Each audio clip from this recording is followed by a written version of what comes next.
जय श्री कृष्ण। राधे राधे।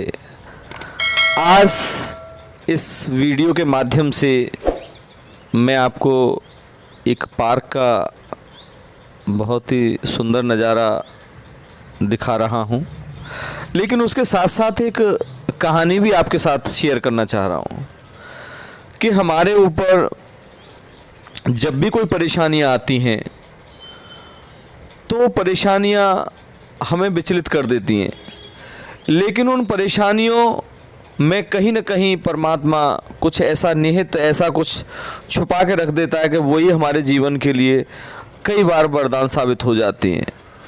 और कुछ हुआ भी ऐसा ही है। कभी कोई श्राप किसी के लिए वरदान भी बन सकता है, और यही हुआ था राजा दशरथ के जीवन में।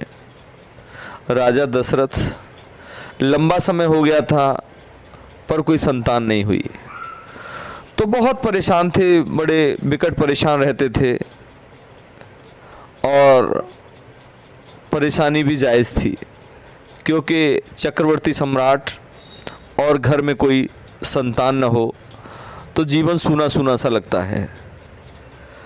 लेकिन एक कहीं न कहीं आशा उनको ज़रूर रहती थी, और वो आशा थी श्रवण कुमार के माता पिता के द्वारा दिया हुआ श्राप।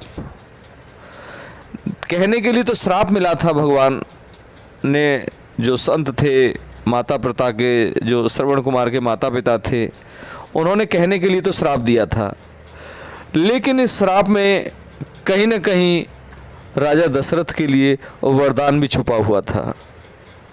जब राजा दशरथ ये सोचते थे कि मेरे कोई संतान नहीं है और मैं क्या संतानहीन होकर मरूंगा, तो याद आता था श्रवण कुमार के माता पिता का वो श्राप कि जैसे मैं अपने पुत्र वियोग में, हम दोनों पति पत्नी अपने बेटे के वियोग में अपनी जान तड़प तड़प के दे रहे हैं। राजा दशरथ, तुमने हमारे बच्चे को मारा है, चाहे वो भूल से ही मारा है, लेकिन मारा तो है, हमारा पुत्र तो गया, इसलिए हम तुम्हें श्राप देते हैं कि तुम्हारी भी मृत्यु ऐसे ही पुत्र वियोग में होगी, ऐसे ही पुत्र वियोग में तुम्हारी मृत्यु होगी, और जैसे हमारे पास हमारा पुत्र नहीं है, ऐसे ही तुम्हारे पास भी जब तुम्हारी मृत्यु होगी तो तुम्हारा भी पुत्र उस समय पे नहीं होगा। तो राजा को लगता था कि ये श्राप एक संत के द्वारा दिया हुआ है, एक दुखी पिता के द्वारा दिया गया है, तो इसलिए ये श्राप कभी भी असफल नहीं होगा, ये फलीभूत होगा ही होगा। तो राजा दशरथ को ये लग जाता था कि मृत्यु तो आनी है, लेकिन श्राप के वशीभूत मैं निसंतान नहीं रह सकता, चाहे मुझे श्राप ही मिला है लेकिन संतान तो होगी, वही संतान मेरे इस घर की रौनक बनेगी। और हुआ भी यही कि राजा दशरथ के 4 पुत्र हुए, और प्राण जो गए उनके पुत्र वियोग में ही गए। ऐसा एक नहीं वाक्य, और भी एक वाक्य बनता है, और जन कितने हैं, कितने अनेकों अनेक ऐसे बने हैं कि परेशानी ही कई बार आपके लिए एक उज्जवल भविष्य बन जाती है। जब सीता माता का अपहरण हो जाता है, रावण ले जाता है, तब राम जी किष्किंधा पर्वत पर जाके सुग्रीव से मुलाकात करते हैं।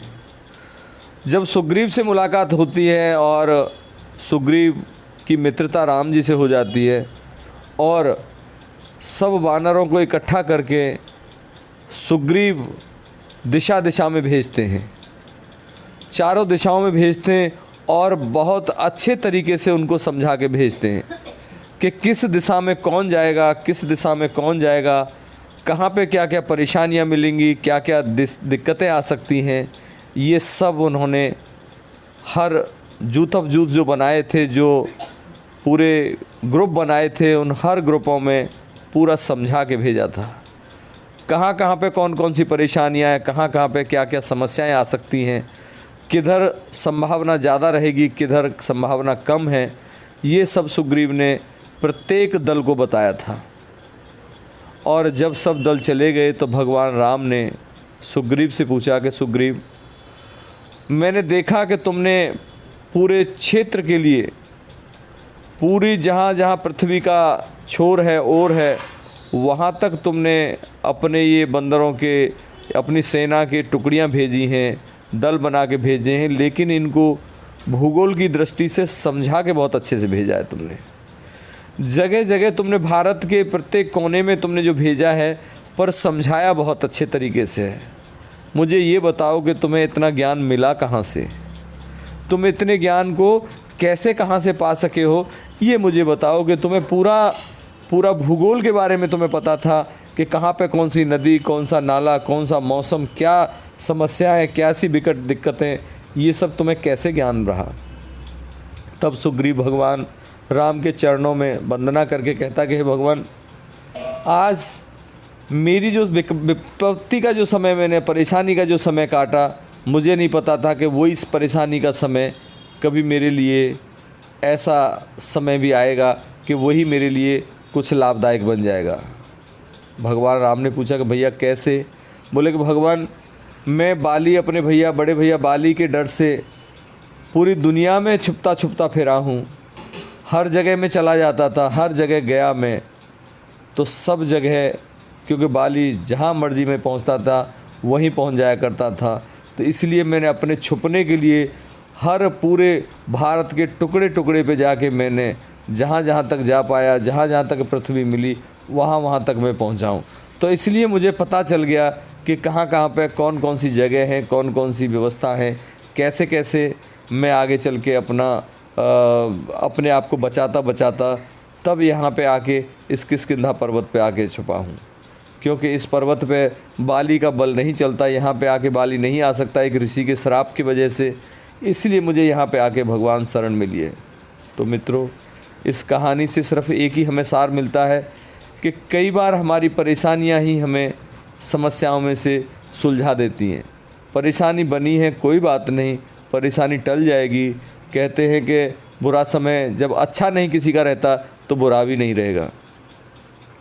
बुरा समय निकल ही जाता है, एक न एक दिन निकलेगा, और सबका निकला है। ये आप देख रहे हैं इन जगह जगह की बनी हुई ये कलाकृतियाँ के कितना सुंदर जगह बना के रखी हुई हैं। इन जगहों को बड़े बड़े लोगों ने बनाए जहाँ जहाँ पे स्थित हैं, लेकिन समय सबका बदलता है। सबके जो आज अच्छा है तो कल बुरा आएगा, कल बुरा है तो अच्छा भी आएगा। सब जगहों के बदलाव हैं, मौसम के बदलाव हैं, ऋतु के बदलाव हैं, और नेचर, प्रकृति ही का मतलब है कि चेंज। प्रकृति हमेशा कुछ न कुछ बदलती रहती है।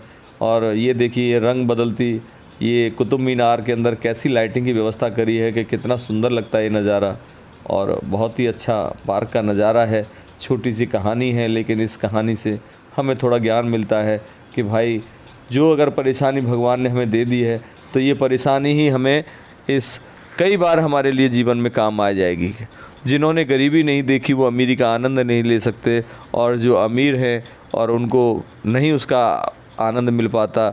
लेकिन जब हम कोई बुरा समय देख लेते हैं तब अच्छे समय का हमें अच्छा आनंद लगता है, अच्छा लगता है कि भाई अब समय बढ़िया है।